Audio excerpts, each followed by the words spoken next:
যে ম্যাডাম খুব ক্রিটিক্যাল কন্ডিশনে আছেন, আমি এর বাইরে অন্য কিছু বলতে চাই না।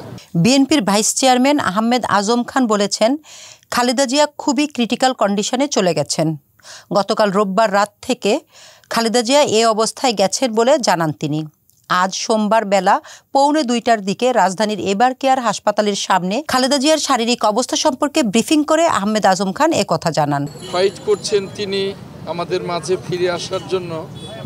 এখনো অবস্থা অত্যন্ত ক্রিটিক্যালি আছেন, বলবার মতো কোনো কন্ডিশনে এখনো উনি আসেন নাই। সারা জাতির কাছে দোয়া চাই ম্যাডাম যেন আমাদের মাঝে ফিরে আসতে পারেন। আজম খান বলেন, গতকাল রাত থেকে ম্যাডাম খুবই ক্রিটিক্যাল কন্ডিশনে চলে গেছেন। ফাইট করছেন তিনি আমাদের মাঝে ফিরে আসার জন্য। এখনো অবস্থা ক্রিটিক্যাল আছে, বলবার মতো কোনো কন্ডিশনেই এখন তিনি আসেন নাই।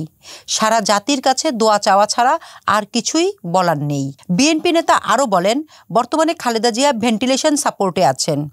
সিসিইউ থেকে আইসিইউ, এরপর ভেন্টিলেশন বা লাইফ সাপোর্টে যাই বলেন। খালেদা জিয়ার চিকিৎসায় আমেরিকা এবং ইংল্যান্ডের চিকিৎসকরা যুক্ত ছিলেন।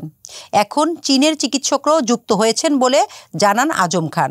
তিনি বলেন, সবাই মিলে ক্লান্তিহীনভাবে চেষ্টা করছেন, বাদবাকি আল্লাহর ভরসা। উনি খুব ডিপ কন্ডিশনে আছেন, এটাকে আপনারা ভেন্টিলেশনও বলতে পারেন বা খুব ক্রিটিক্যাল কন্ডিশনও বলতে পারেন। এই মুহূর্তে সারা জাতির কাছে দোয়া চাওয়া ছাড়া আর কিছু বলার নেই। 1 সপ্তাহ ধরে হাসপাতালে শয্যাশায়ী খালেদা জিয়া।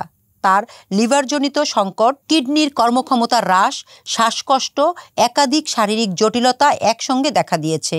23 নভেম্বর রাতে রাজধানীর এভার কেয়ার হাসপাতালে ভর্তি হন খালেদা জিয়া।